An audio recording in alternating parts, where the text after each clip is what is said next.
Olá pessoal, sejam bem-vindos a mais um vídeo. E no vídeo de hoje eu trago mais um estudo de caso de compra de equipamentos aleatórios. Será que isso é uma boa opção? Será que isso dá bom no meu sistema fotovoltaico? Eu vou mostrar para vocês essa semana. É o caso do senhor Jorge, tá? Ele nos procurou para ver o que estava acontecendo com o sistema dele. Então eu vou contar a historinha dele para vocês. E nós vamos ver como que nós vamos resolver esse caso. Então, se você está interessado em saber mais desse caso, fica comigo até o final desse vídeo.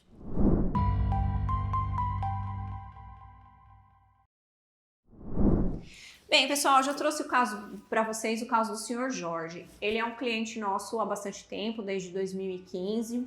Ele fez curso de energia solar fotovoltaico com a gente no Instituto de Engenharia, por volta lá de 2014, na época que dávamos curso lá.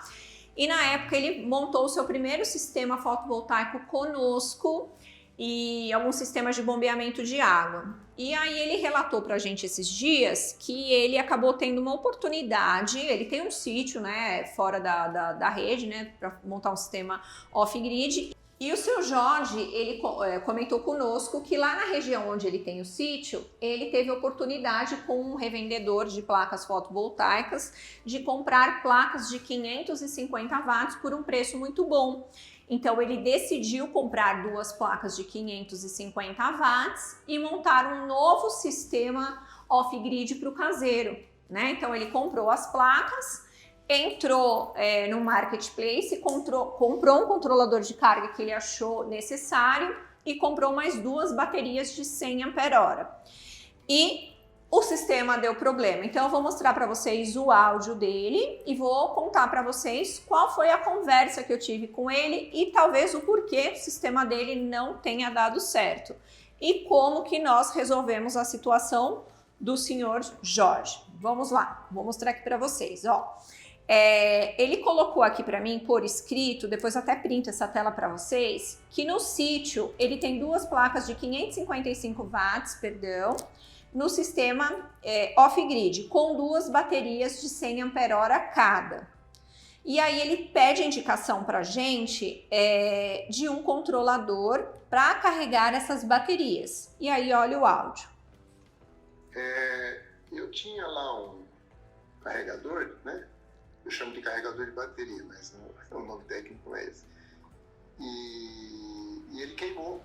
Vou mandar a foto dele para você ver. Não sei, eu acho que lá tem que ser uma coisa mais simples, né? Duas placas solares de 555 watts cada um.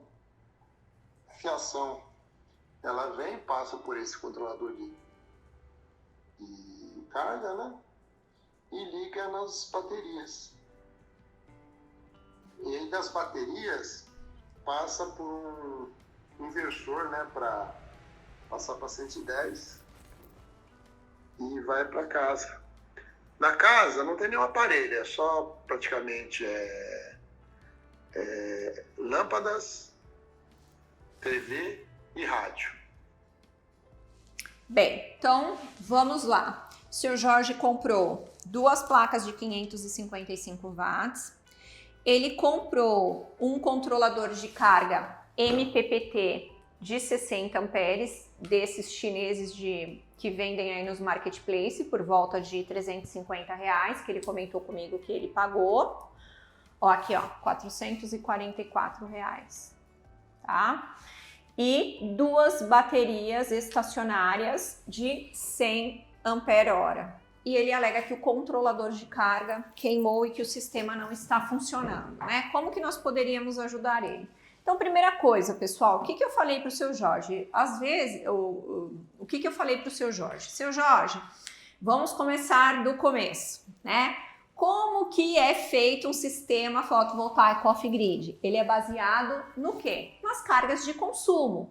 Então, a conta tem que começar de trás para frente. Qual é o seu consumo? Por quantas horas vão ser utilizados os equipamentos? Para que a gente saiba o consumo certinho. E com base nesse consumo é que nós vamos determinar a geração, a tensão do banco de baterias, qual o controlador que vai ser utilizado e quantas baterias serão necessárias para que também se tenha autonomia. Então, como eu sempre falo, o dimensionamento off-grid, ele é um equilíbrio entre consumo, geração, perdas e recarga. E temos que considerar também a autonomia, tá?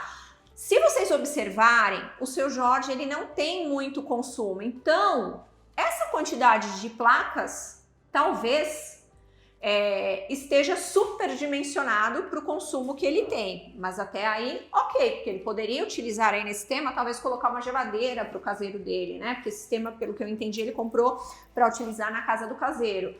E então, ele poderia colocar talvez uma geladeira aí para ele. Mas a questão é controlador de carga e banco de baterias. Então, ele tem lá 1.110 watts de placa solar para um controlador de carga MPPT, que na verdade não é um MPPT, tá, pessoal?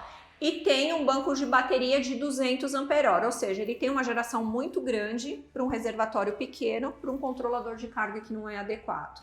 Qual é a solução para isso? Primeiro, refizemos o dimensionamento dele, observamos que uma placa era mais do que o suficiente para ele. E explicamos para ele a importância do controlador de carga. Controlador de carga não é tudo igual. O controlador de carga, ele faz todo o gerenciamento do banco de baterias, que hoje é a parte mais cara do sistema off-grid. O que eu expliquei para ele? Um controlador de carga MPPT, de boa qualidade, ele é parrudo, ele é pesado, ele tem toda uma eletrônica envolvida. Tá? E esse controlador de carga, MPPT, ele é necessário quando a gente trabalha com placas grandes, tá? Com placas de 500 watts, 555 watts. Por quê? Porque essas placas são placas que têm uma tensão maior. Então, veja, por exemplo, essa placa de 555 watts, ela tem 50 volts. Então, você imagina como é que o controlador de carga tem que trabalhar para fazer um carregamento adequado de um banco de baterias em 12 volts sem perder energia, né? Aproveitando o máximo possível da potência do painel solar. Então você precisa de uma eletrônica de qualidade. Lembrando que, se eu pegar esse controlador aqui, Lumiax, é um controlador de excelente qualidade, pesado, com excelente dissipador, com uma eletrônica sofisticada, e eu olhar aqui nas especificações dele, esse controlador de carga, ele vai somente me atender para carregamento em 12 volts com 750 watts de potência na entrada fotovoltaica. Ou seja, eu não consigo colocar nele duas placas de 550 watts para que ele funcione adequadamente. Imagine o controlador de R$400 que ele comprou.